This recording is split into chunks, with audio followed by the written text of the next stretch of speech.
Read the following passage and choose the option that best states the main idea of this passage. The first civilization appeared around 5,500 years ago. It rose up along the Tigris and Euphrates rivers. The people who lived along these two rivers were called Sumerians. Rich soil was important for the Sumerians. After all, crops cannot grow on rocks or sand.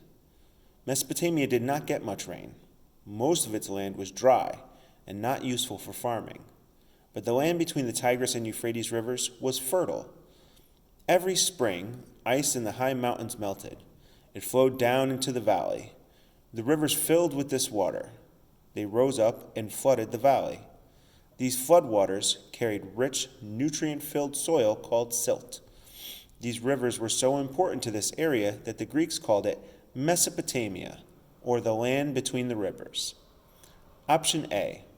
The first civilization appeared around 5,500 years ago and built city-states with ziggurats and invented writing. Option B. Crops cannot grow on rocks or sand, but people learned to farm anyways and made fantastic cities. Option C.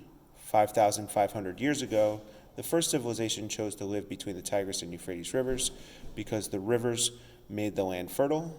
Option D. 5,500 years ago, King Gilgamesh built a wall around his city to protect against floods in the Tigris River.